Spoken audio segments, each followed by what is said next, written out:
Cette émission vous est présentée avec la participation de Pritel. Bonjour et bienvenue à tous, vous êtes bien sur Upload, l'émission qui charge votre mobile en audio et en vidéo. Et nous sommes en novembre 2012 et c'est l'épisode numéro 138.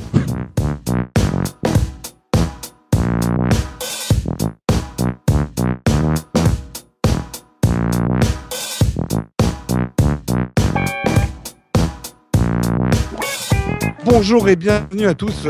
Désolé de cette petite hésitation. Nous sortons tellement de numéros que j'étais un peu perdu dans le décompte. C'est donc Patrick Béja qui vous présente cette émission, qui a changé de voix. Non, c'est Jérôme qui vous présente l'émission. Patrick ne peut pas être parmi nous ce soir. Il fait l'école buissonnière ce soir. Et je suis donc avec mes deux collègues Cédric et Corben. Vous allez bien les gars, la forme, la pêche? Ça va, la patate. Ça va. Bon. Un peu chaud, et mais grande ça va. nouveauté ce soir pour nous, vous le voyez peut-être pour ceux qui suivent l'émission en vidéo, le montage régi donc en direct, puisque tout se passe en direct chez nous, est assuré ce soir par Christophe Ponsol, Ah, et moi j'ai que rien à certains faire. connaissent de Will & Co, qui est derrière les manettes. Donc Oh. s'il y a le moindre problème, eh ben en fait ça sera de sa faute et pas de la nôtre, puisque Voilà. nous n'assumons aucune responsabilité comme d'habitude mais ça chez veut- Upload. Mais ça veut dire que je vais pouvoir dormir pendant vos tests et ça Et change voilà, Cédric, il va enfin pouvoir se concentrer sur ce qu'il dit. tout. Mettre et sur ou mettre tout. le doigt dans mon nez comme toi, Jérôme, pendant les tests des Oui, autres. oui, alors voilà. Ceux t'as qui fait n'ont ça pas encore suivi le test de la surface, il y a un superbe fail. Il y a un mémorable. il y a un Easter egg à 20 minutes Ah, il y a un et Easter 20 egg secondes ou que un truc comme Je suis ça. allé chercher loin dans la narine. Ouais, avec son petit doigt comme ça, il est là, oh, Ah, Et la le pire Corben, c'est qu'on le voit dans le reflet de la surface. voilà. Moi, j'étais juste en train de filmer. Ah, J'ai d'accord. j'ai le Il doigt fait dans le griller par tout le monde en fait. Et Voilà. donc voilà, il y a des gens qui ont trouvé l'image. 11 bah, millions c'est du- d'internautes l'ont vu C'est déjà. du joli, c'est du Ouais, joli. bravo. Bon, on le redit, si vous voulez regarder la vidéo du test de la surface que nous avons fait pour le No Watch Mag, vous la retrouverez soit sur notre chaîne YouTube directement, soit sur nowatch.net. Alors, ça n'est qu'en streaming, ne la cherchez pas sur iTunes. Les tests, on les fait qu'en streaming pour des raisons de bande passante et puis aussi pour aller un peu plus vite parce que publier sur iTunes demande beaucoup plus de travail. Bref, sur cette petite aparté, nous allons commencer avec on va dire le gros morceau de l'émission, qui sont les tests d'app. Toujours moi le gros morceau. Cédric.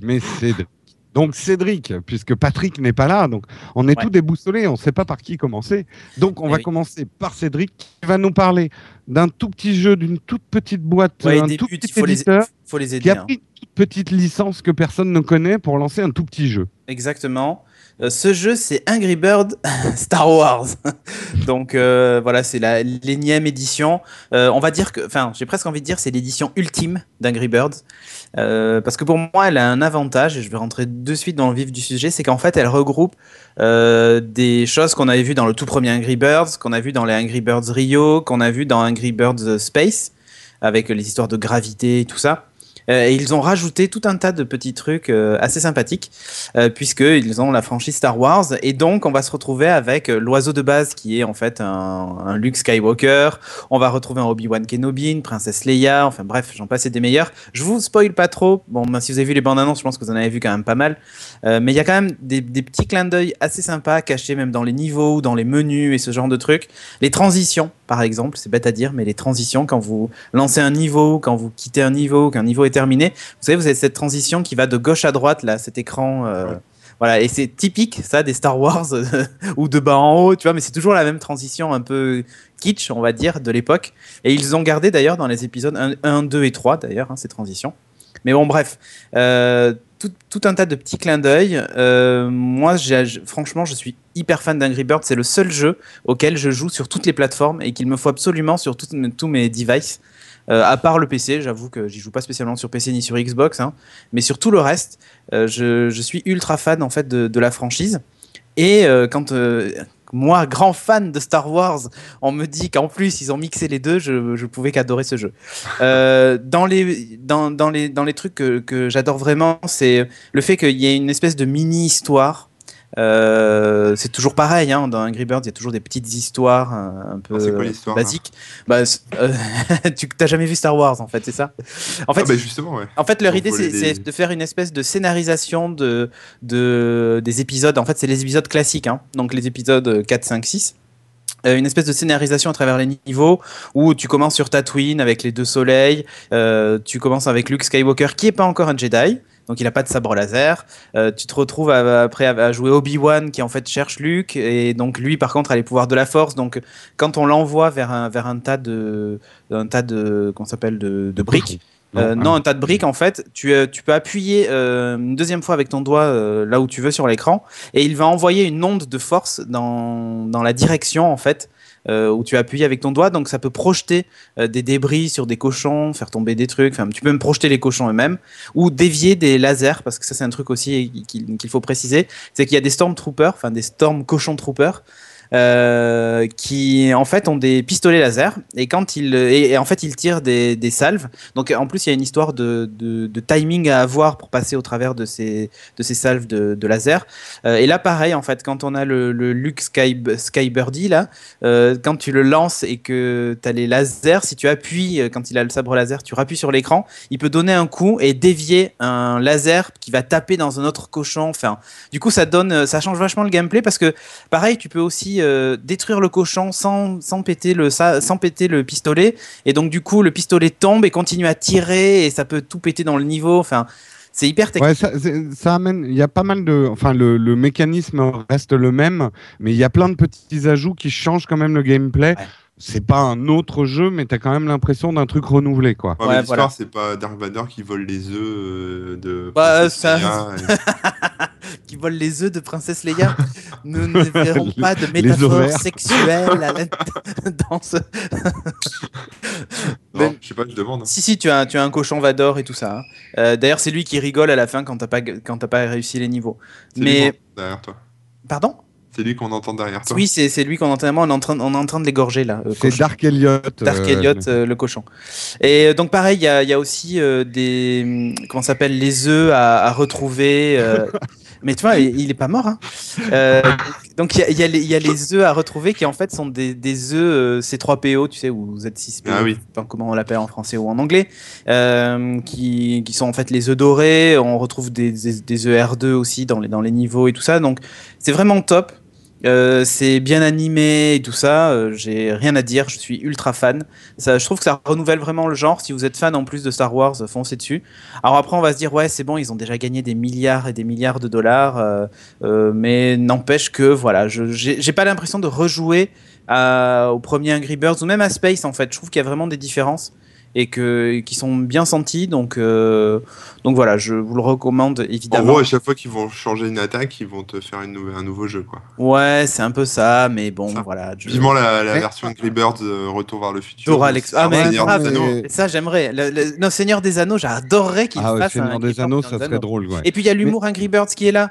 Donc tu vois, quand Luke découvre le sabre laser au tout début, t'as une illustration où tu vois en fait l'oiseau Luke Skywalker qui a fait prendre feu à toute la baraque parce qu'il a donné des coups dans tous les sens, tu vois. Ouais. Donc, Mais ouais. rien que la musique d'intro, Ouais. je la trouve géniale parce que c'est la musique d'intro de Star Wars. Et puis tout d'un coup, il y a les grosses caisses Ouais. d'Angry Birds et c'est un mix des deux musiques. Mhm. Et l'ambiance est vraiment sympa. Moi, ce qui m'hallucine pas mal, c'est de voir que Angry Birds, qui finalement, c'est pas si vieux que ça, quoi. Comme Ah le non. premier Angry Birds, la puissance de licence que ça a pris, et quand même, puisqu'on est dans Upload, c'est de voir un jeu qui est d'abord sorti pour la mobilité, qui est d'abord sorti sur les mobiles, devenir comme ça une licence assez forte pour que Lucasfilm, enfin maintenant Disney, Oui. donne l'agrément d'utiliser la licence Star Wars. Ça montre bien que le marché même du jeu vidéo a complètement shifté vers la mobilité et que des licences très fortes sont nées dans la mobilité. Donc ça, c'est quand même un signe. Ça a 2 ans, Angry Birds, de 3 ans, pas plus. Ouais, Ouais, je ouais. sais plus, ouais, comme peut-être ça. 3 ans, mais Ouais. non, c'est intéressant de voir qu'en plus, voilà, ils exploitent, hein, que les choses soient claires, le nombre de Oui, produits ouais. dérivés, tu retrouves même Angry Birds en jeu de société et compagnie. Mais moi j'aime bien, enfin pour une fois, on n'a pas une licence en plus qui est ultra violente. Oui. Et puis c'est bon enfant. Enfin voilà, non vraiment, j'ai rien à dire moi sur Angry Birds. C'est un super jeu. Si un défaut quand même, c'est que tous ceux qui vont l'acheter sur sur la plateforme Windows vont le payer plus cher. Et je trouve ça un petit peu dommage. C'est-à-dire que par exemple sur Surface, puisque moi j'y joue sur Surface, c'est 3,99 €, alors que je crois que sur iPad il est à 2,49 ou quelque chose comme ça. Et il n'est pas gratuit sur Android? Non, peut-être pas le Star Wars, je pense pas. Hein. Je sais pas. Les Angry Birds sont souvent gratuits sur Android, non? Ouais, à voir. Et aussi, le Angry Birds Star Wars sur Windows Phone, si mes souvenirs sont bons, est en version payante. Il est un peu moins cher, mais je crois qu'il y a quand même un gros défaut, c'est qu'il y a une quarantaine de niveaux en moins. Ah ouais? Ouais, c'est bizarre, hein. Donc voilà, il y a des trucs un peu strange avec cet Angry Birds Star Wars en fonction des plateformes, mais bon, voilà. Mais ça reste un super jeu. Et il est gratuit sur Android, mais la version HD est payante à 2,69 €. D'accord, Ouais, voilà. donc la version pour les téléphones est gratuite. C'est pas une version light, la version gratuite? Non, mais C'est pas écrit. en fait, Parce que Google des fois, il y a pas tous les niveaux. paye Roxio pour Ah que oui. Angry Birds Rovio, soit gratuit en fait sur Android. Ouais. Rovio, c'est. Rovio, oui, Roxio. Rovio, ça fait longtemps. Enfin, je crois que tous les Angry Birds sont sortis gratuitement sur Android depuis assez longtemps. Ouais. Oui, c'est vrai que moi. Je vais l'installer du coup, parce que moi j'ai trouvé que ça se fait. En tout cas, Rio, j'ai été un peu déçu sur Rio. J'ai bien aimé le dernier là, je sais plus, avec les planètes là, j'ai oublié son nom. Space. Ouais, Space, j'ai bien aimé. Bon, bah là, je vais essayer, on verra. Ouais, non, il est vraiment bien. Essayez-le. Enfin, moi, j'adore. Foncez. Alors, sinon, Cédric, tu disais au début que c'est sur l'épisode 4, 5, 6, mais ils ont prévu une version sur l'épisode 1, 2, 3, mais ça s'appellera Angry Fan en fait. Ah oui, d'accord. Et Pour pas les Angry oui, c'est Birds. ça. Oui. Non, mais en fait, je l'ai C'est pas. Georges Lucas qui se battra contre ses fans en furie. Non, pour tout vous dire, non, mais pour tout vous dire, en fait, je l'ai pas terminé. Parce qu'il y en a quand même vachement et ça se Parce que termine. t'as un métier aussi. Oui, voilà. En fait, tous les premiers niveaux, c'est sur Tatooine. Ensuite, on va passer sur l'étoile noire. Ensuite, sur la planète Hoth, donc la planète glacée. Et là, la mise à jour, en fait, sur la planète Hoth sera gratuite. Donc voilà. Ensuite, il va y avoir. Ensuite, il y a aussi Pass of the Jedi. Hein, c'est toute la partie sur la planète avec Yoda et tout ça. Donc c'est tip top. Le truc, c'est que ouais, on sent bien qu'il va y avoir des add-ons plus tard pour les premiers épisodes et tout. Mais bon, écoute, hein, pas grave. Franchement, moi, c'est 4 € investis comme il faut. Je vais y passer du temps dessus. Voilà. Ouais, tu le montes sur iPhone 5. Ouais. Mais voilà. Enfin bref, foncez. Il est au format d'ailleurs iPhone 5. Hein. Oui, de toute façon, sur Surface, c'est la même proportion d'écran. Ouais. Donc foncez dessus, on va pas faire 3 heures non plus sur Angry Birds, c'est déjà du... On vient de faire 3 heures, puissance. c'est bon. Bah, si. Mais voilà. Non, mais ils auraient, honnêtement, moi j'ai trouvé qu'ils auraient pu se contenter de plaquer des Angry Birds sur Star Wars. Il y a eu un vrai travail quand même d'adaptation. On sent que c'est des fans de la licence. C'est pas un piège à con, quoi. Comme parfois beaucoup de trucs à licence, c'est pas un gros piège à con. Il y a du fun dedans. Moi, je suis pas un grand fan d'Angry Birds, mais je me suis surpris à trouver ça assez amusant avec les lasers et tout. Ouais, mais même tout l'humour qu'ils ont rajouté, l'humour Angry Birds. Je sais pas si t'as vu la tête des X-Wing, mais là, je sais pas, là, on le voit. En fait, il y a 2 frondes sur les côtés en fait des X-Wing pour faire les ailes en X. Non, mais c'est n'importe quoi. Mais c'est ça qui est génial. Oui, mais grave. Enfin, comme toujours avec Angry Birds, je suis jamais déçu. On le conseille à 100%, toute plateforme, à moins que vous soyez allergique aux oiseaux en colère. Il y en a. Ah, il y a des gens allergiques qui à force de trop faire d'Angry Birds, les gens sont dégoûtés. Ouais, et à force de trop faire de Star Wars, les gens sont dégoûtés. Donc faire trop d'Angry Birds Star Wars, les gens vont être encore plus dégoûtés. Exact. Ou alors moins et moins, ça fait plus. Donc trop ça de Star Wars tue le Star Wars. effectivement. Et maintenant, nous passons donc au deuxième test. De Jérôme. Alors Jérôme. Quoi? Non, c'est Corben. Corben, de quoi vas-tu nous parler dans test? De quoi tu vas nous parler? D'après ce que je lis dans les notes, tu vas nous parler d'égoïsme. D'égoïsme? Non, je vais vous parler de partage, d'amour et d'envoi de fichiers over the air. Non, mais en fait, quand on doit partager des fichiers avec son téléphone Android, c'est souvent assez compliqué. Il faut configurer du Bluetooth. J'ai mal lu, c'est ton Zap, pardon, qui s'appelle égoïsme. Je referai la blague pour ton Zap. Bon, ok, on verra après alors. Euh, oui, du coup, tu m'as perturbé. Oui, donc quand on doit envoyer des fichiers, partager des fichiers avec des gens sous Android, voilà, il faut passer par le Bluetooth ou s'envoyer un mail ou voilà, partager via Dropbox ou alors avec des applications comme celles qui sont intégrées dans Samsung, on peut faire du S-Beam, donc frapper les téléphones et ça transfère les fichiers. Mais pour ceux qui ont pas de Samsung et qui n'ont pas accès à tous ces logiciels, il y a une petite appli qui s'appelle Send Anywhere qui permet en fait d'envoyer, de partager des photos, des vidéos, des contacts, même des applications très facilement. En fait, on sélectionne tout simplement ce qu'on veut partager. Donc il y a des catégories hein, pour chaque type de contenu qu'on veut partager. On clique, voilà, on peut par exemple choisir 3-4 applications ou alors 3-4 photos, etc.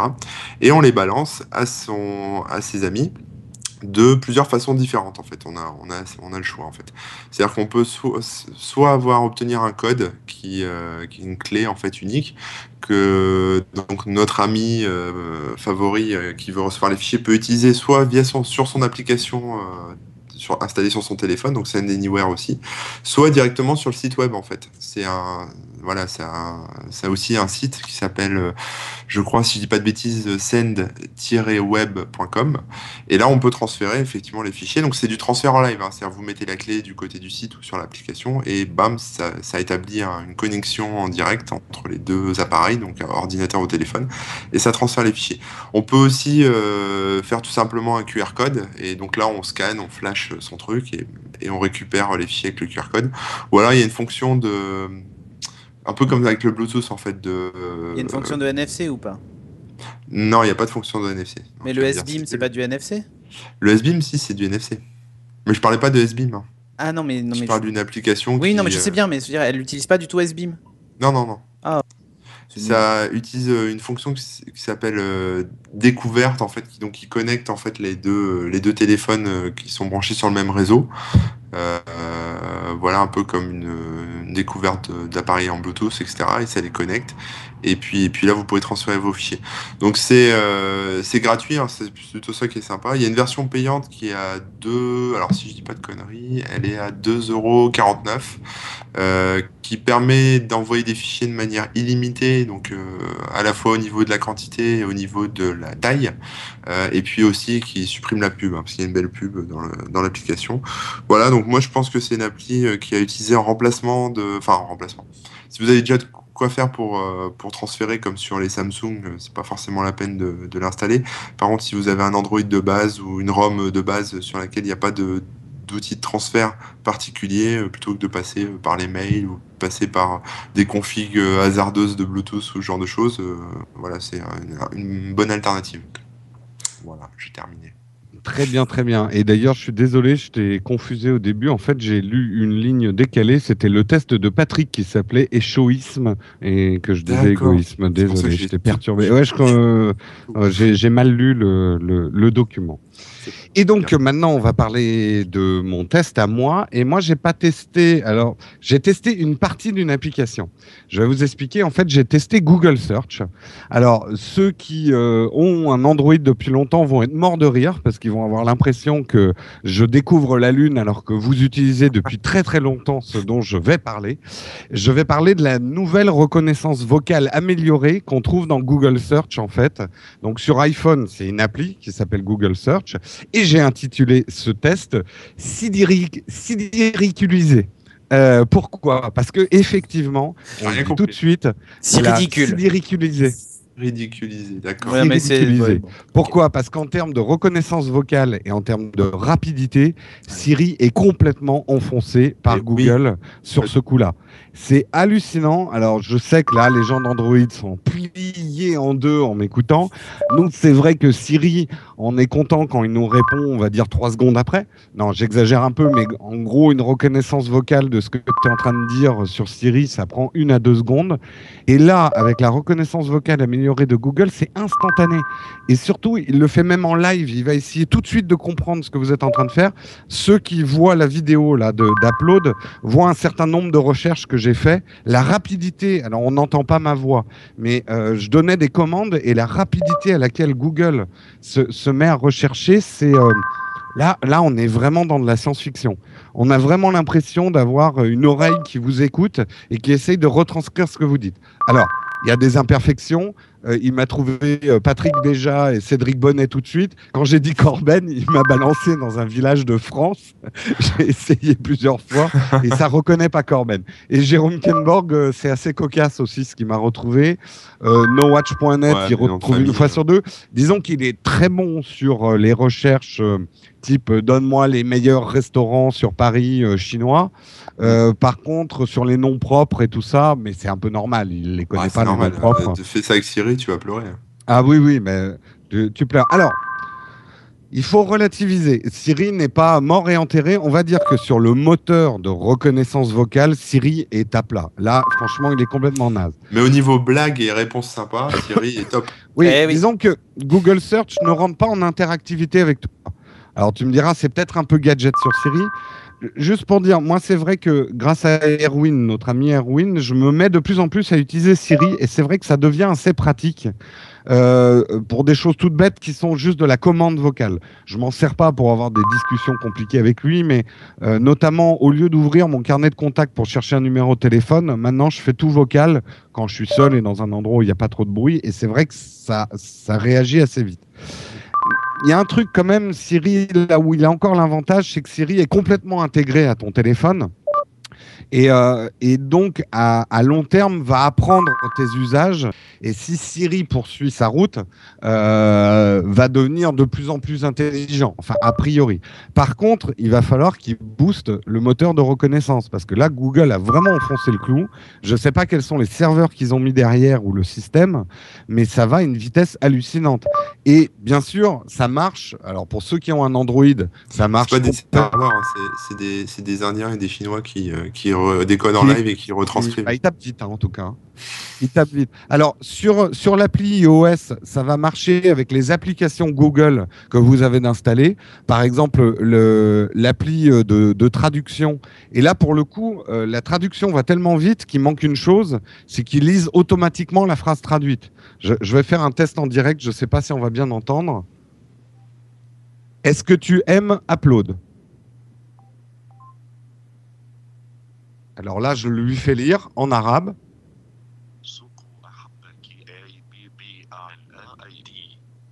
Alors, je ne parle pas cette langue, mais... donc on ne peut pas savoir si c'est pertinent, quoi. On ne peut pas savoir si c'est pertinent, mais la frappe... Non, il m'a mis... Est-ce que...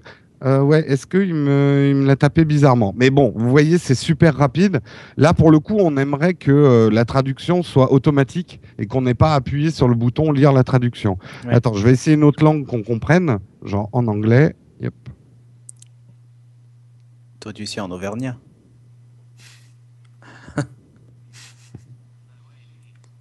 Ah là, il a rien compris du tout. J'ai rien compris. Ouais, ça, je vais essayer autre chose. Attends. Même nous, on n'a pas entendu. Mais sinon, tu vois, moi, pour avoir utilisé Google Now... je cherche un taxi. Pour avoir utilisé Google Now sur Android 4.1 et 4.2... Nickel. Attends. Ouais, on n'a rien entendu, nickel.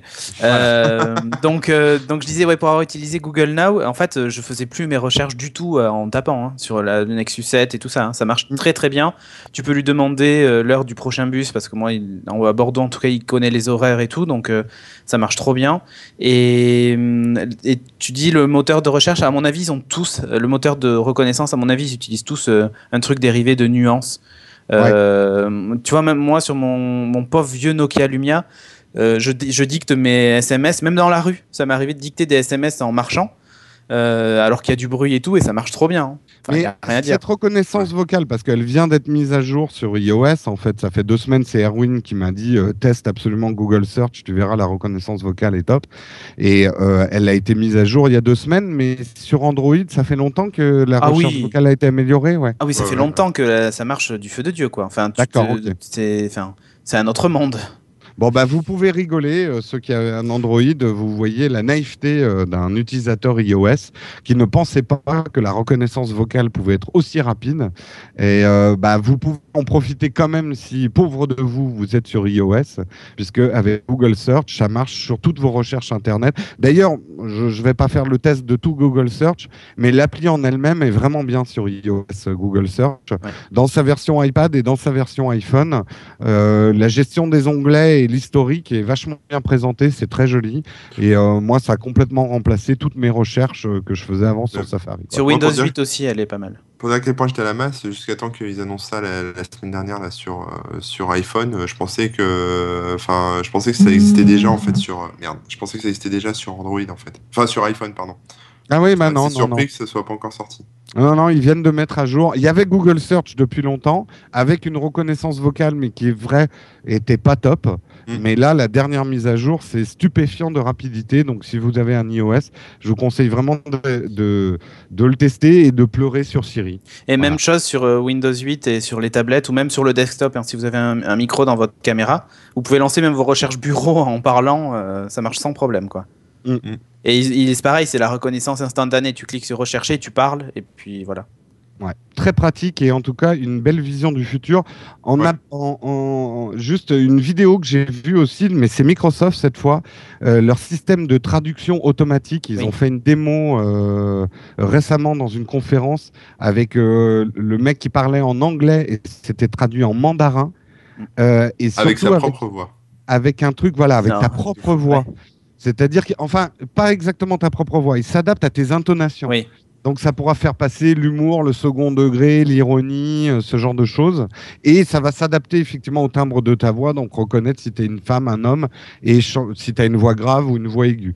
Et la rapidité du truc était complètement hallucinante. C'est bluffant. Ouais. C'est bluffant. Et là, pour le coup, on se dit qu'il est fort probable que de notre vivant, nous ayons des traducteurs universels qu'on voyait dans Star Trek il y a une vingtaine d'années, quoi. Ouais. Et ça va être assez hallucinant. Je me dis juste que tous ceux qui ont fait l'effort de prendre 4-5 langues pendant leurs études sont juste peut-être en train de pleurer, là. Mais non, ça sera toujours utile. Ils bosseront pour Google. Ah ouais, c'est clair. Voilà, mais pour améliorer le moteur. Ça va être pas mal pour le tourisme, quand tu pourras tout traduire automatiquement et comprendre les gens en voyage. Ça va être sympa.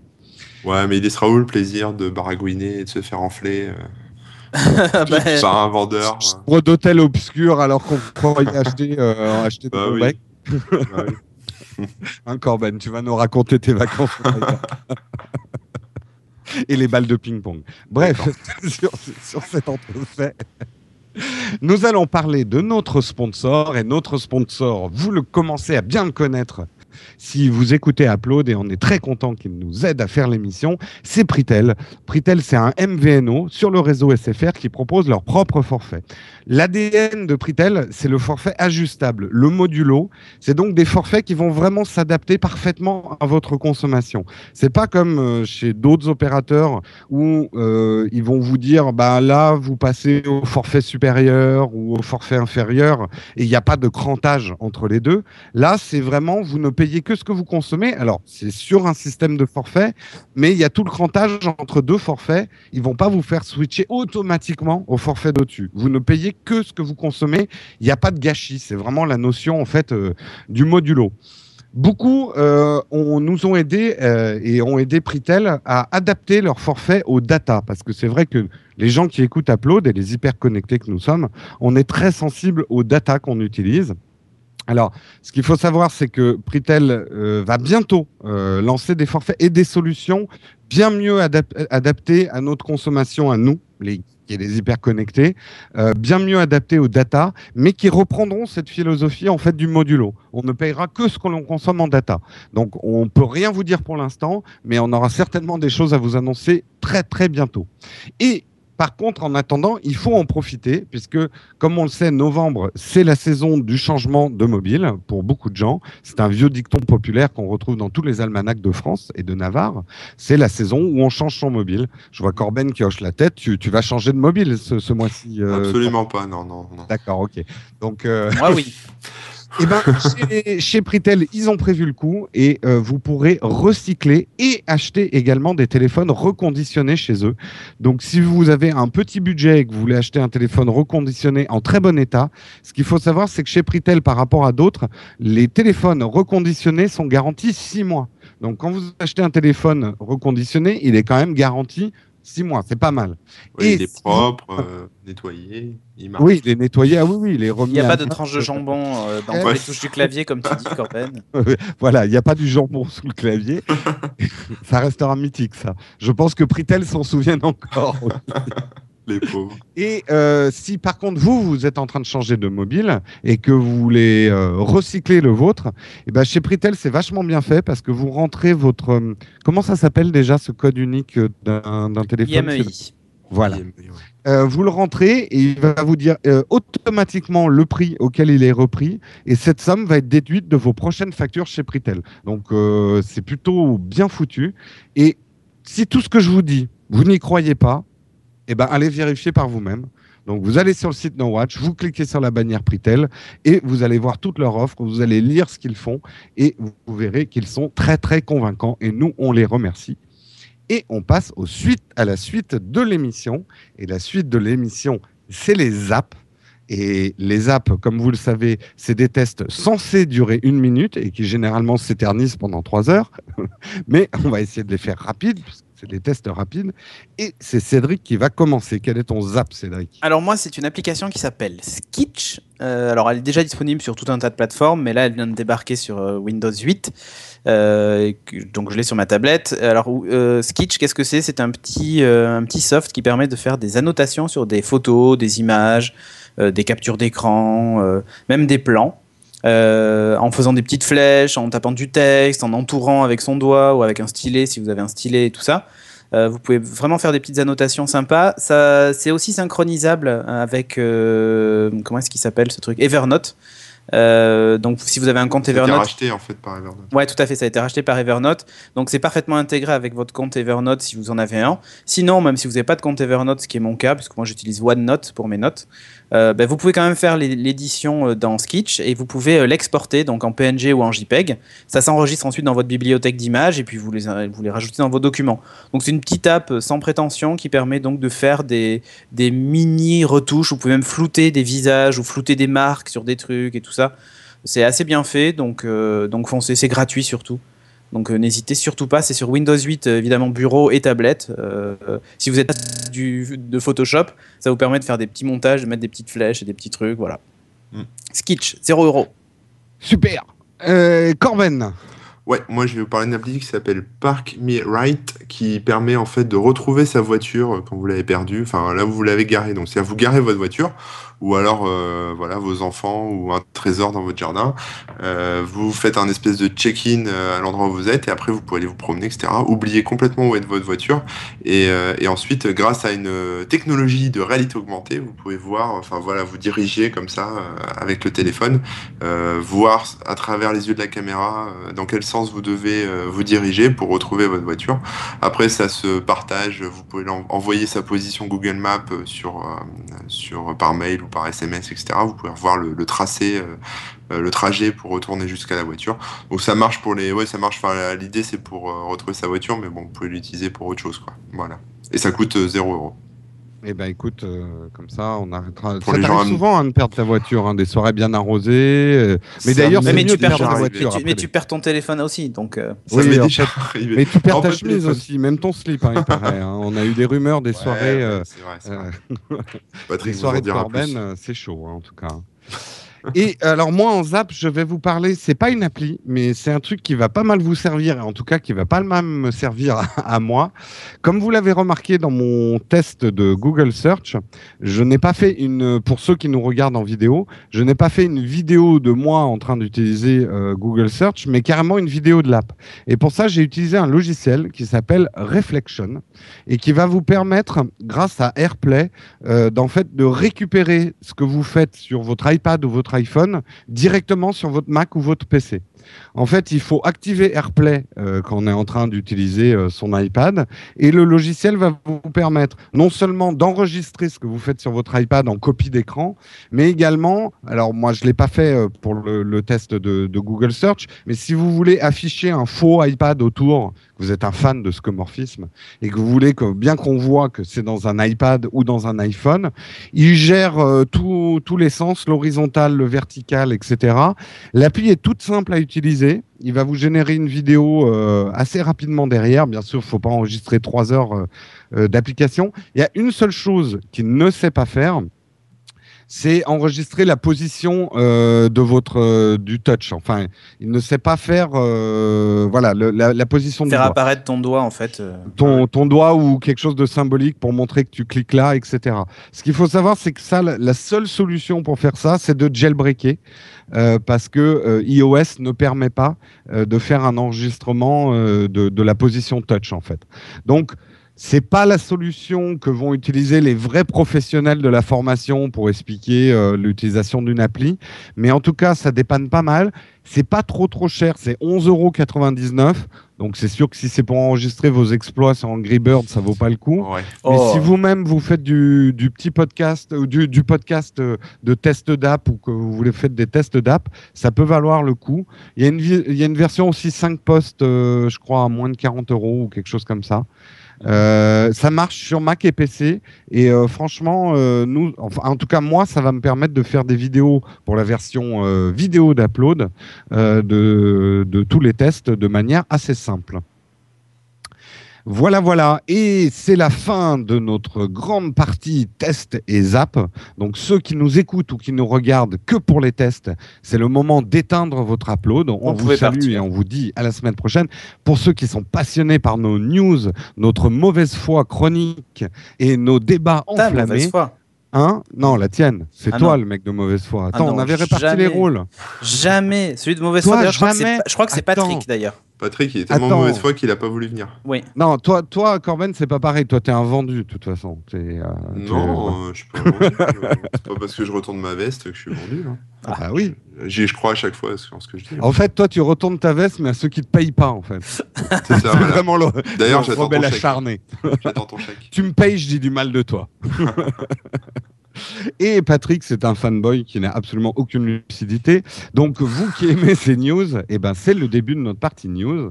Et on va commencer par une rumeur qui est très probable et très persistante, qui parle de la Xbox Surface, une petite tablette a priori 7 pouces, mettant largement en avant les fonctions Smart Glass. Cédric, est-ce que tu peux nous en dire un petit peu plus sur cette Xbox Surface ? En fait, c'est ça, ça risque d'être enfin, si elle est confirmée, hein, parce que ça aussi c'est de la rumeur, mais ça serait tout à fait logique qu'ils sortent un concurrent de la Nexus 7, par exemple, pas cher du tout. Genre aux alentours de 200 €, la fameuse tablette 200 € qu'on attend de Microsoft, qui serait en fait une version qui fonctionnerait essentiellement sur Smart Glass, avec le logiciel Smart Glass.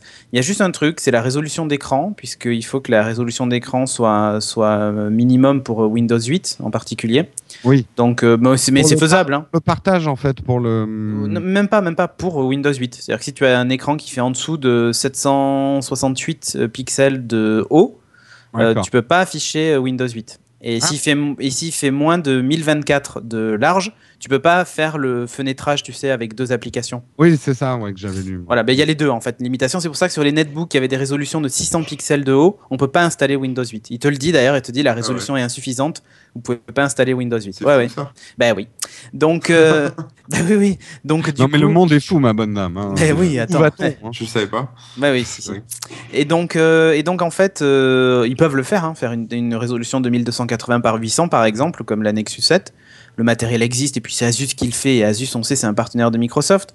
Mais au-delà de ça, l'objectif, ce serait de, pourquoi pas, la vendre en pack avec la Xbox et dire, regardez, vous voyez votre Wii U, nous on fait mieux. Vous avez carrément une mini tablette qui vous permet de faire bien plus, d'aller sur Internet, de télécharger toutes les applications du Windows Store, et en plus de ça, elle est connectée à votre Xbox, vous pouvez surfer sur le web avec, vous en servir de trackpad, de GPS dans vos jeux de course et tout ça. Donc voilà, moi j'ai utilisé Smart Glass pour la démo, et pas que pour la démo d'ailleurs. Ouais. Parce que le surf sur Internet, du coup, sur la télé est super pratique. Ouais, Avec c'est le ce que téléphone je en disais, particulier, c'est incroyable de fluidité. Ah ouais? Mais vraiment, tu fais du pinch to zoom et tu vois sur ta télé, ça s'agrandit, mais en temps réel, c'est hyper réactif. Ah ouais, excellent. Donc, tu as un vrai trackpad et tout ça. Donc, tu as vraiment la sensation d'un surf comme sur un ordinateur portable, sauf que c'est ta télé. Donc voilà, là, je pense que ça serait une bonne idée de la part de Microsoft, même s'ils la font, tu vois, à 250 €, un truc. Ouais, ça se prendrait surtout en mettant la marque Xbox à côté de celle voilà. de Surface. Ça pourrait... Et l'idée de mettre la marque Xbox, c'est que maintenant, c'est leur marque Entertainment. Donc, Oui. musique, vidéo et jeux. Ouais. S'ils font ça, ils ont tout compris. Là, pour le coup. Mais moi, j'y vois quelque chose. Je pense que toutes ces tablettes 7 pouces, on voit que ça cartonne. Ça marche bien. Enfin, la Nexus 7, bon, l'iPad mini dans une certaine mesure, tout ce qui est 7 pouces est quand même un format idéal pour ce qu'on appelle le second écran. La tablette que tu vas avoir sur tes genoux quand tu regardes la télé, qui va commander ta domotique, une espèce de supra-télécommande de ton entertainment. C'est vraiment la taille idéale pour ce type de device, quoi. Donc, il y a un vrai marché et là, on sent qu'ils s'engouffrent tous dedans à vitesse grand V, quoi. Ah mais complètement. Et ça serait tout à fait logique qu'ils sortent une tablette de ce type. On verra ce qu'on aura là. Et est-ce que tu penses que... ouais. Tu pourras balancer ton jeu de la Xbox sur ta tablette et non, je pense que tu vois, ça va être il y aura des jeux dédiés à la tablette, comme c'est le cas à l'heure actuelle, qui sont connectés au Xbox Live, hein, parce que moi, tu vois, Angry Birds Star Wars, je décroche des trophées, vraiment. D'accord. Et qui se connectent à mon compte Xbox Live et tout ça. Les gens voient que je joue à Angry Birds, on peut se lancer des défis entre nous et tout ça. Je pense que non, pour la version mobile, ça sera vraiment que ça. Ça va pas être un écran déporté comme pour la Wii U, par exemple. Ouais. Et par contre, ça ajoute des trucs hyper intéressants sur Halo 4. Quand tu joues en multi, tu vois, façon Google Maps, où sont situés tes potes sur la carte et tout ça. Donc, pour les stratégies multijoueurs, c'est juste énorme. Tu peux imaginer que, par exemple, pour Skyrim, toi qui es fan de Skyrim, t'as tous tes trucs pour lancer tes sorts ou préparer ton inventaire, en fait. La carte du monde, quoi. Ouais, la carte du monde en temps réel. Et puis même ton inventaire. Tout ton inventaire, tu le gères sur la tablette, au doigt et tout ça, plutôt que d'aller avec une manette où l'ergonomie est escalée. Mais voilà, je pense que par contre, s'ils font ça, ça risque d'un peu tuer Kinect pour ces usages-là. Il y avait des usages voix et tout ça, genre lancer un sort et tout ça, ou appeler des commandes. Et je pense que du coup, ça va devenir vraiment un gadget sur ça. Alors, on remplacera pas Kinect pour les jeux de danse et tout ça, hein, mais plus pour, tu vois, les trucs un peu secondaires dans les shoot 'em up et tout ça. Ouais. Voilà, je pense que on va se concentrer plus sur la tablette. Et c'est pas mal, hein. Tu vois, Forza Horizon, quand tu as le GPS à la place de... Enfin, le GPS sur ta tablette, plutôt que de l'avoir sur l'écran, où tu as une espèce de Google Maps temps réel, pareil, où tu te vois sur la carte, où tu dois aller, tout, tu peux programmer le GPS et tout dessus. Enfin, c'est une autre expérience de jeu. Je suis pas forcément d'accord avec toi sur cette histoire que ça va tuer Kinect parce que, ok, je prends l'exemple de Skyrim et j'y réfléchis. Pour la gestion, on va dire, de mon inventaire, le fond du sac et tout ça, oui, ça sera très pratique. Mais par exemple, pour le changement d'arme, je préfère rester en tête haute et pas devoir regarder un deuxième écran et de pouvoir faire un geste pour sortir mon arc plutôt que de devoir cliquer sur une icône d'une deuxième tablette. Oui, mais quand je dis ça, c'est que je pense que les joueurs vont plutôt privilégier... Enfin, je me vois mal tout utiliser en même temps parce qu'à la fin, je sais plus où donner ta tête. Disons que tu risques de balancer ta tablette en l'air. Tu vois, genre, attends, c'était quoi Non, mais je suis pas tout à fait d'accord parce que moi, je me vois... Ouais, c'est vrai que tu as la manette. Oui, la manette, tu la mets entre tes dents à ce moment-là. Ouais, mais vu que justement sur la manette, t'es plus obligé de gérer l'inventaire et tout ça, tu peux utiliser ces touches pour justement sortir ton arc, machin. Enfin, tu vois, je pense que pour les hardcore gamers, de toute façon, Kinect restera un gadget. C'était très pratique dans Mass Effect Kinect, dans Mass Effect 3, quand tu disais à tes collègues, machin, envoie tel sort et tout ça, ça évite de le faire à la manette. C'était assez pratique. Mais là, tu vois, je pense que Kinect peut être sympa pour justement bien les localiser, faire une vraie stratégie. Genre dire, toi tu positionnes là, toi tu vas lâcher ta manette pour utiliser la Xbox Surface. Tu vas pas utiliser les deux en même temps. Ça dépend, si jamais elle intègre les boutons et que ça devient carrément une espèce de manette à la Wii U. Oh non, ça m'étonnerait. Non, moi je le vois plus comme, tu sais, ces moments dans le jeu, dans Mass Effect, où tu gères ton inventaire ou ce genre de truc, où tu lâches un peu l'action.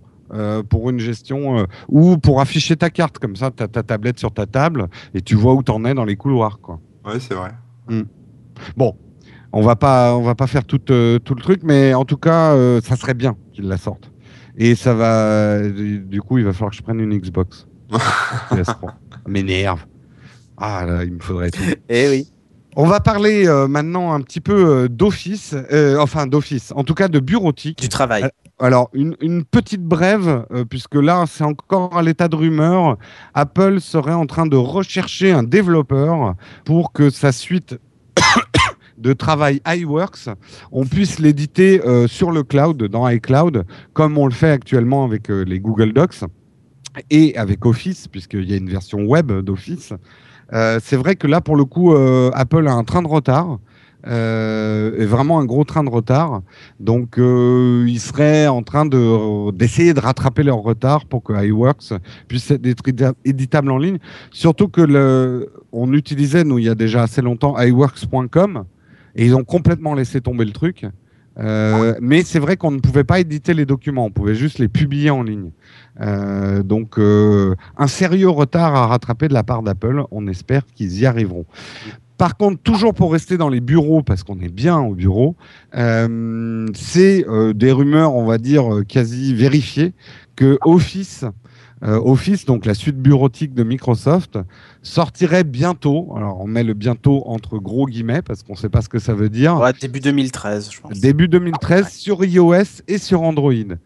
Alors moi, je pose une question à notre spécialiste Microsoft actuel, Cédric. Corben, donc. Oui, moi. Donc Corben, est-ce que vous ne pensez pas, les gars, que Microsoft se tire un petit peu une balle dans le pied en sortant ce qui est certainement leur meilleur atout Office, qui est actuellement une exclusivité, on va dire, sur les tablettes Surface, aussitôt sur les autres tablettes et sur le reste de la mobilité, c'est-à-dire sur iOS et Android. Est-ce que c'est pas un peu dangereux pour Microsoft ? Non, parce qu'en fait, pour une raison toute bête, c'est que Microsoft, c'est d'abord une boîte qui fait du logiciel et pas du matériel.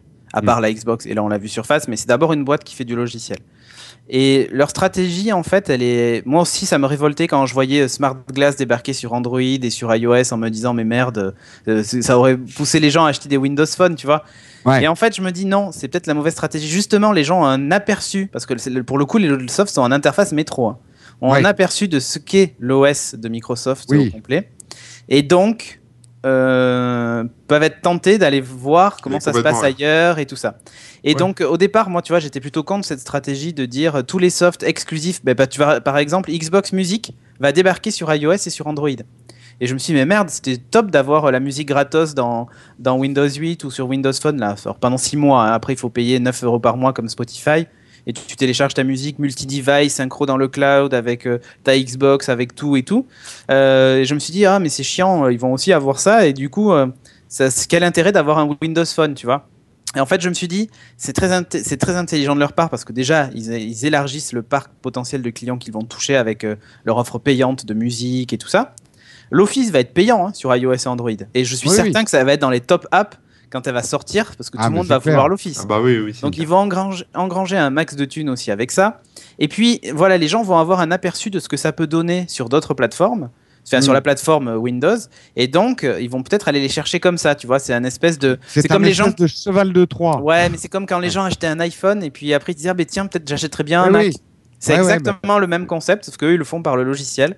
C'est ça, ouais. Moi, je pense que c'est une bonne idée, justement, qu'ils sortent Office multiplateforme, parce que ça va encore plus entériner le fait que aujourd'hui, un document, c'est un fichier .doc, alors .docx pour les versions récentes, mais comme ça évite de laisser de la place aux gens qui, par exemple, sur iPad, aujourd'hui, font de l'iWorks avec des documents Pages. Tu vois, et c'est bête à dire, mais quand les gens vont utiliser des documents Word et vont les envoyer par mail pour que la personne en face l'ouvre, il faut obligatoirement Word. Sur le PC de bureau, au travail, ils ont Word. C'est comme un virus, tu vois. C'est comme une espèce de virus, ouais. Et ça va même. C'est comme ça que ça impose une norme. Je suis sûr que ça va même leur faire vendre de l'Office sur Mac, tu vois. Ouais. Parce que les gens vont se dire, attends, mes documents que j'ai sur l'iPad, il faut que je les ouvre sur mon Mac. Regarde-nous, moi, c'est vrai que j'utilisais pas mal iWork et c'est vrai que c'est des bons logiciels de bureautique, super jolis et tout. nous. Mais voilà, Dès que tu veux professionnellement, partager, je suis obligé de travailler sur Office parce que tout le monde travaille sur Office et que la conversion des documents Pages en .doc, c'est plus ou moins heureux, quoi. Ouais. Ça marche pas à tous Ouais, les c'est coups, pas- ça complique tout. Ouais, et leur stratégie aussi, elle est sur Office 365, puisque ils vont faire des abonnements maintenant où tu vas pouvoir avoir ton Office 365 dans le cloud et tout ça avec les dernières versions et compagnie. Ça s'est connecté avec toutes ces applications-là. Moi, je le vois déjà sur Surface avec l'Office que j'ai. Dès que je fais une modif, ça se sauvegarde dans SkyDrive, le document est synchronisé avec tous mes devices. J'ai Lync pour faire des chats entre collaborateurs et tout ça. Enfin, C'est un peu comme Google avec tout son écosystème d'app. Exactement. De toute façon, une fois que tu utilises ça, tu peux plus trop en sortir, quoi. Voilà, et ben en fait c'est exactement ce qu'ils veulent faire, donc c'est logique qu'ils aillent sur les autres plateformes, et même c'est plutôt une bonne stratégie. Et en plus, si jamais Surface se plante et ils disent bon, on fait plus de hardware, bah au moins ils auront les softs partout, tu vois. Oui, donc, donc effectivement. voilà. Et après, tu vois, ça reste quand même une exclusivité Surface pour le moment, et du moins. Oui, puis peut-être qu'il y aura des fonctions, obligatoirement, il y aura des fonctions qui marcheront sur Surface et pas forcément sur les autres plateformes, quoi. Tu penses qu'ils vont brider un petit peu quand même les trucs sur iOS ou Android ou... Non, je pense pas qu'ils vont. Non, je pense pas qu'ils vont. Non, il y aura les connexions SkyDrive et tout ça, hein, pas de souci. Il y aura peut-être des bridages dus à Apple pour certains trucs, des trucs techniques. Genre on peut pas explorer les fichiers ou j'en sais rien, ou des trucs de stockage à la noix. Des trucs d'export. Voilà.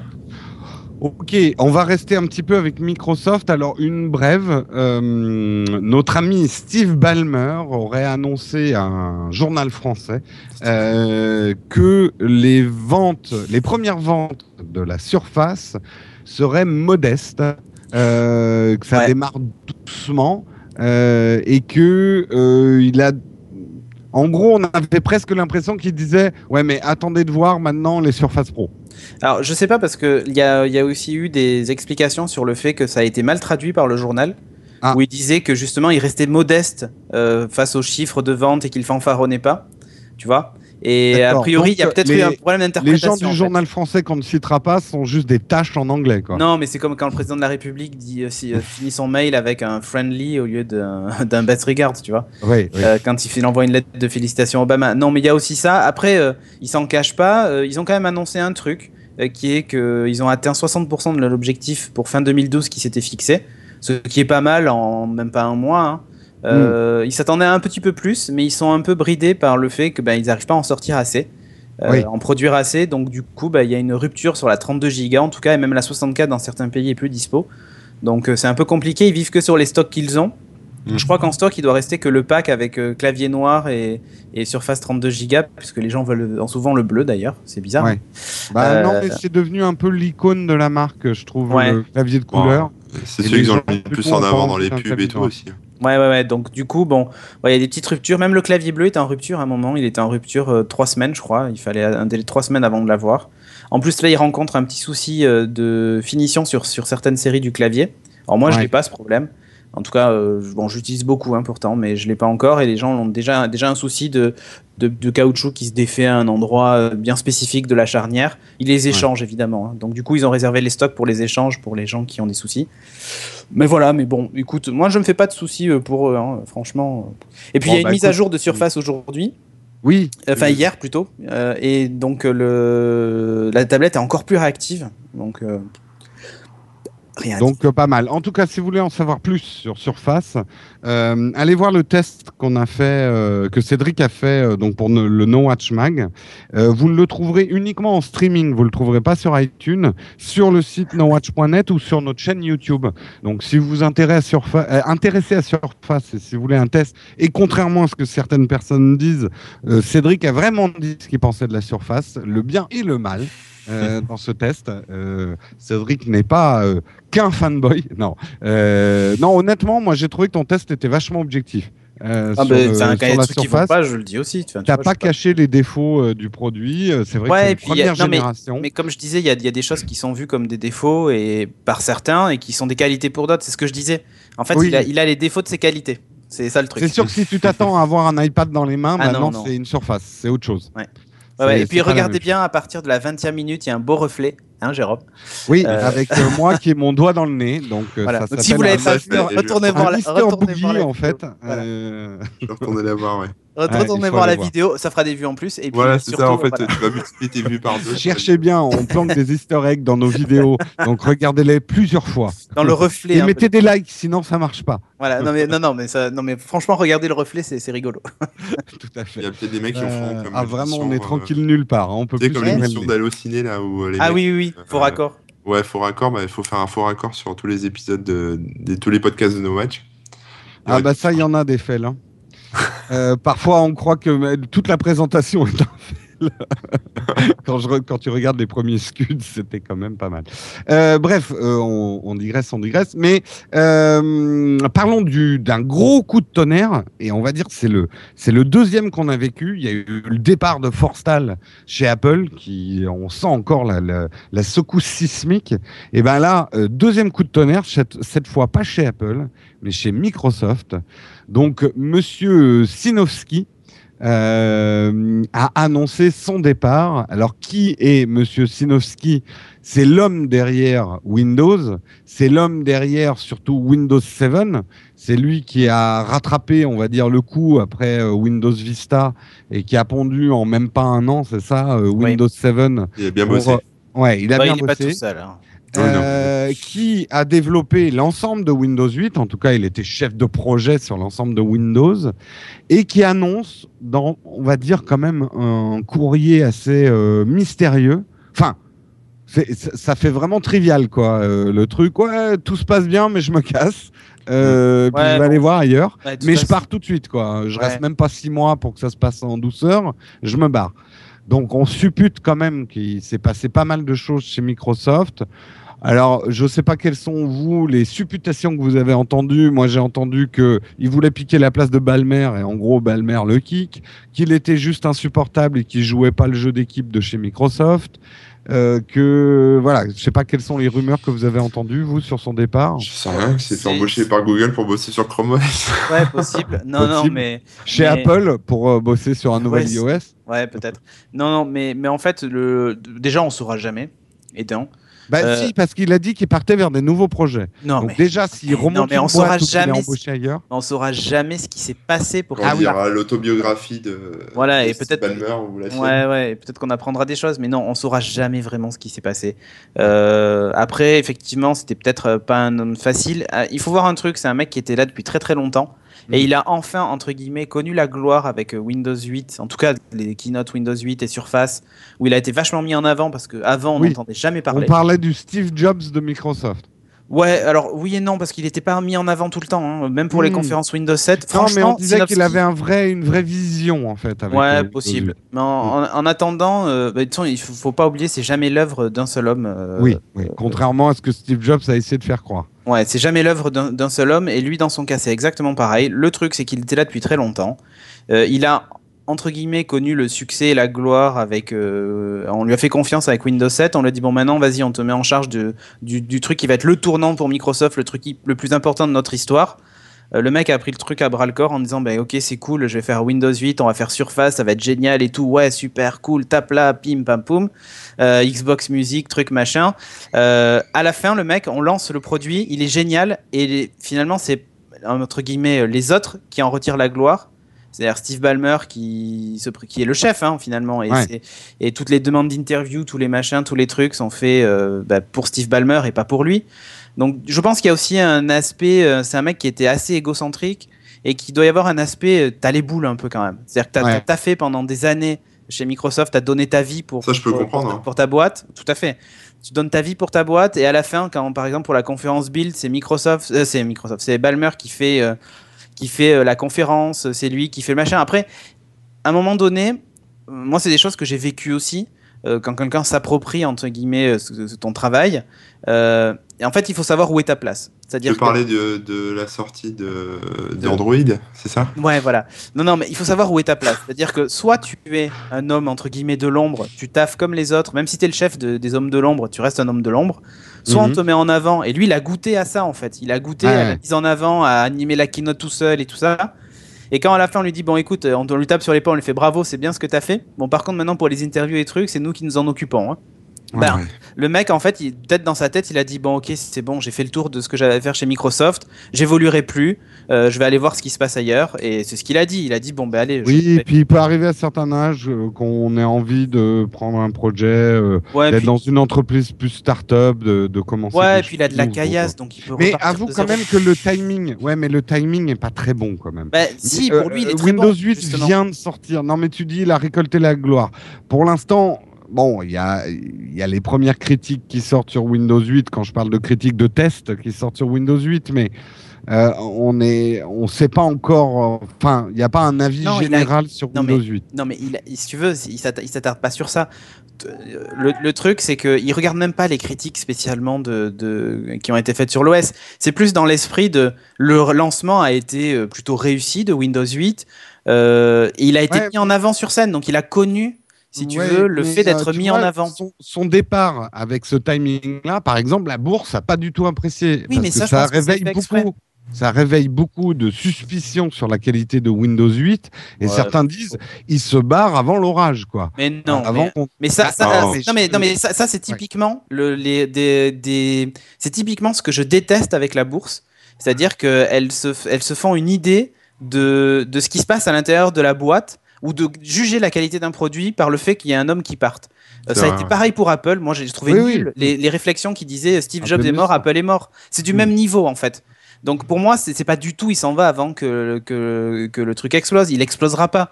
Il s'en Non, va mais juste. avoue que- non, mais Cédric, juste quand même, c'est pas un très bon timing. Mais non, mais c'est pas lui, enfin c'est pas Microsoft qui décide. C'est lui qui a dit, écoutez, vous me faites chier. Il a dû faire comme moi, ça m'arrive en Ouais. réunion et je fais, Donc, il y a- et il y hop, a eu je ferme mon forcément un Skype et allez vous conflit. faire foutre. Ce que je veux dire, c'est Tu vois qu'il y a eu forcément un conflit, quoi. Ah mais il y a certainement eu, ça a dû se finir avec perte et fracas. Après, Ouais. dans son mail, il dit pas Steve Ballmer c'est le meilleur patron du monde, hein. Il dit juste je remercie les équipes et tout, elles sont Ouais, géniales, j'ai bossé avec des gens bien. Tu vois, mais c'est normal. Enfin, il va pas se mettre à dos les gens avec qui il a travaillé et en qui il croit. Je pense que c'est plutôt évidemment au-dessus que ça a dû friter.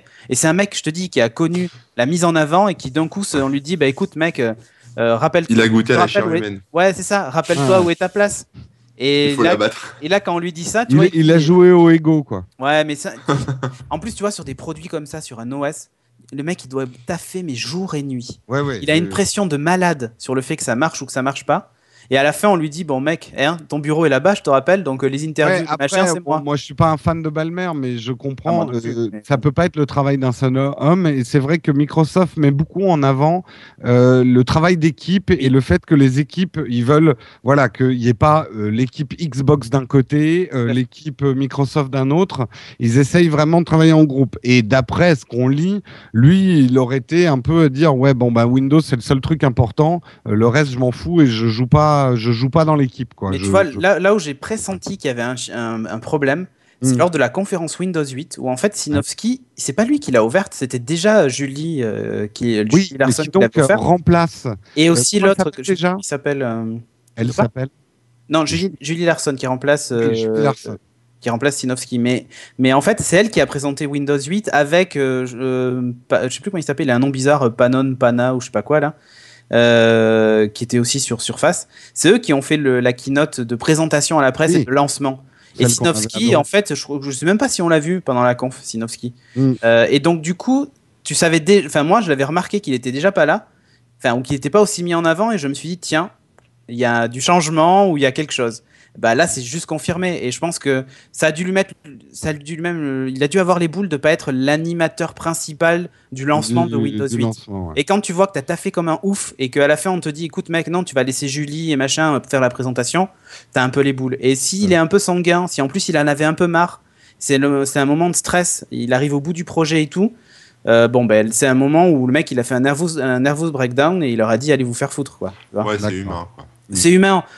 Après, ça tombe mal pour la bourse et tout ça, mais je pense qu'il en a rien à branler de la bourse et de tout ça. Il avait juste envie de se barrer, de claquer la porte. Il a fait, ça l'a soulagé, il est content. Il va lancer une autre boîte. Alléluia, mes frères, tout le monde est content. Ouais. Bon, bah écoute, en tout cas, dites-nous dans les commentaires ce que vous pensez de ce départ. Dites que vous êtes d'accord avec moi. Et dites que vous êtes d'accord avec Cédric ou pas d'accord. En tout cas, on attend vos opinions sur ce départ parce qu'il y a des spéculations et nous, on aime bien les spéculations. Et on va terminer par une dernière petite info. C'est le Nexus 4. En gros, il est sorti mardi. 30 minutes après en France, il n'y en avait plus. 50 minutes après aux États-Unis, il n'y en avait plus. Donc, je pose la question, est-ce que c'est des ventes records ou des stocks minuscules? Débat. Messieurs, à vous, vous avez une minute. Moi, je pense vente record. Hein. Moi, je pense les deux. Je pense qu'il y avait les deux, c'est-à-dire qu'il y a eu vraiment, il y a un vrai engouement et on le voit sur Twitter. J'ai tapé le tag Oui, oui. Nexus 4. Ah, les gens étaient attaqués. Hein. Ça défilait, mais enfin, c'était hallucinant. Moi, je trouve que c'est un téléphone parfait pour la crise. C'est le téléphone de crise. Ah, mais grave. Mais même... en tout cas, en France, beaucoup ont switché vers des forfaits sans engagement. Bah oui. Et il fallait un téléphone pour les forfaits sans engagement. Et le Nexus 4 est juste parfait. Tu vois, aux États-Unis, je suis un peu plus surpris parce que le Nexus 4 n'étant pas compatible 4G et la 4G étant plus répandue aux États-Unis qu'en France, c'est un vrai frein. Mais en fait, il s'est très bien vendu aussi aux États-Unis. Combien il coûte ce Nexus 4 ? 2,99 le 8 Go et 3,49 le 16. D'accord. C'est presque des prix financés, non financés. Ouais, c'est ça vrai. qui est hallucinant. Ouais, on peut quand même se poser la question. Moi, je le dis, ça va être un vrai bouleversement du marché parce que, attention, c'est pas un téléphone bas de gamme. Techniquement, il enterre. Techniquement, c'est un iPhone 5, quoi. Ah, mais c'est même plus. Non, mais bien plus même. Au niveau du processeur, non, mais en termes de rapidité, l'appareil photo est pas dégueulasse, quoi. Il est non, mais l'appareil photo doit pas être au niveau de l'iPhone 5. Mais par contre, il intègre toutes les technos du moment, que ce soit en connectivité, avec du NFC, tout ce qu'on veut, la charge sans fil, il y a absolument tout, et même... Sauf la 4G. Oui, sauf la 4G, mais le processeur, même à l'intérieur, c'est un 4 cœurs, enfin, ils vont vraiment au bout du bout du bout. Ils ont mis tout ce qu'il y avait dedans. Alors, il y a quelques petits réglages logiciels à faire parce que dès que la batterie dépasse les 39 degrés, le processeur s'underclock automatiquement pour éviter... Et du coup, lorsque les gens ont fait des tests, d'ailleurs, ils ont fait un test très intelligent. C'est-à-dire qu'ils ont lancé un benchmark pour mesurer les performances. Et il arrive, on va dire, au-dessus de l'iPhone 5, juste au-dessus, ou à peu près équivalent. Et au-dessus, tu as toutes les tablettes, iPad 3, machin, et tout ça, sur le même bench. Ils ont fait le même test en le mettant dans le congélateur. Et pour le coup, le Nexus 4 devient le deuxième meilleur appareil. Je crois qu'au-dessus, je sais plus ce qu'il y a. D'accord, donc c'est juste un point de refroidissement. C'est juste voilà, c'est ça. On va bientôt voir des geeks se balader avec des sacs de glaçons sur leur téléphone. Non, mais il va y avoir un réglage logiciel à faire parce qu'à mon avis, il doit être un peu trop. Ou percer des trous dans la coque. Ouais, c'est ça, la coque en verre en plus, puisqu'ils ont décidé de faire comme l'iPhone 4, ils ont mis du verre devant et derrière. En tout cas, mais c'est un vrai succès. Ce que je voulais dire, c'est que là où ça va bouleverser le marché, c'est que il est fort probable que les marges sur ce téléphone soient extrêmement faibles.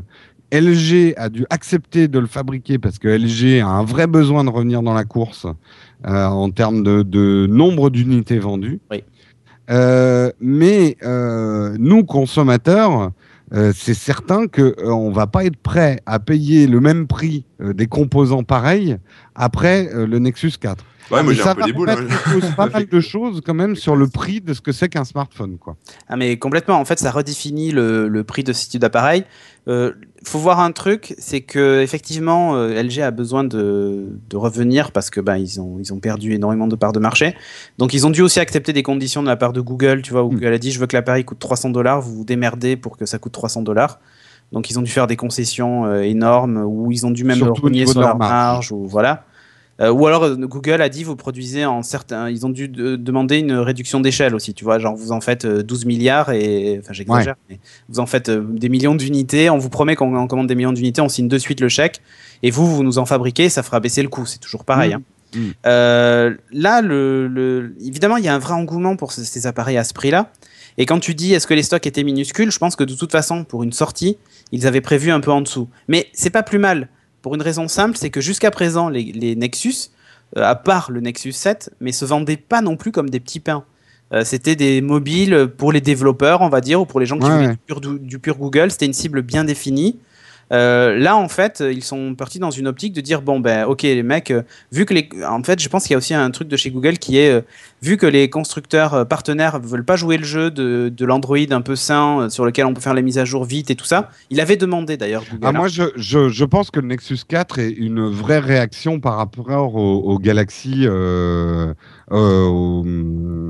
C'est le S3, oui. Oui. Ouais. De chez Samsung, quoi. Mais complètement. Où Android a été complètement masqué, en fait. Oui. Et là, c'est une vraie réaction de Google. C'est exactement ça. Ouais. Et c'est un gros coup de pied au cul de leurs propres partenaires. Hein.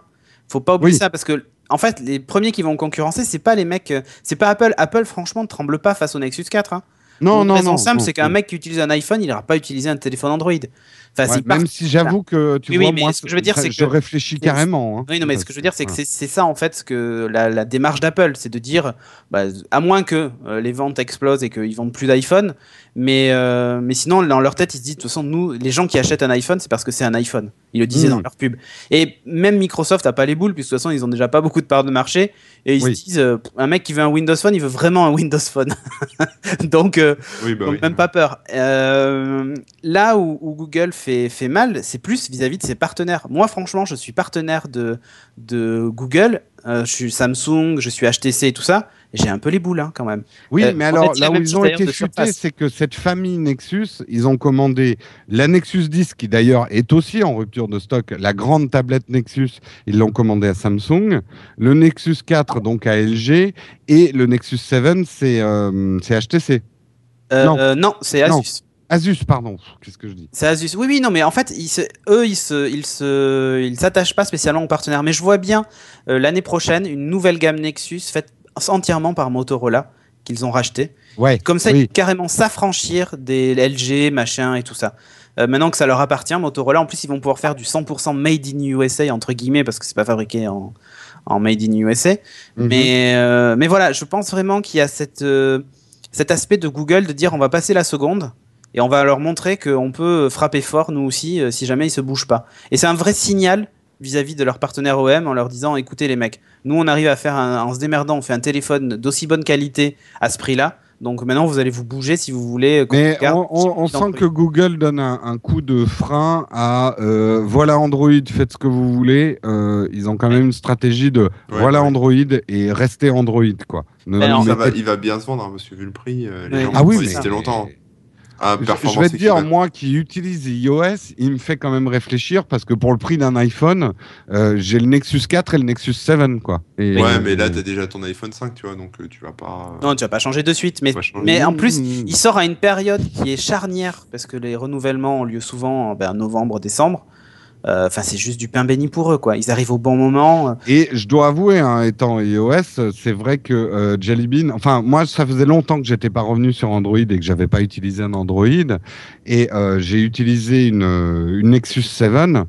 Je suis le premier surpris, quoi. Franchement, bon, il y a encore des choses que je trouve pas top, hein, sur Android, mais c'est un bon OS. Hein. Ah oui, bah oui. Enfin, pour moi, et je dirais que voilà, après pour la différence de prix, tu es prêt à faire quelques concessions, de pas avoir exactement les mêmes apps que tu avais, mais la plupart des apps essentielles, elles sont maintenant partout. Allez, il y a Google Now, ça va bien compléter ton Et Google Now me fait vachement envie, hein, comme système. Hein. Ouais. Bon, enfin bref, on n'est pas là pour parler de mes mais bref, tu vois, tu dis vente record ou stock minuscule, je pense qu'il y a des deux. C'est-à-dire que de toute façon, pour un lancement, ils n'ont pas voulu trop se stocker. Mais en fait, je voulais rebondir de l'iPad mini qui a eu des ventes, des très bonnes ventes. Hein. Il y a énormément de constructeurs qui rêveraient des ventes de l'iPad mini, qui ont déçu la bourse, mais la bourse est une hystérique qui attend des trucs complètement impossibles de la part des constructeurs. Moi, c'est pas une bonne mais on sentait quand même qu'Apple, en tout cas en France, et moi j'ai été le premier surpris, j'avais prévu de prendre un iPad mini rien que pour le tester. Et en 2 heures, il n'y en avait plus à l'Apple Store Opera, quoi.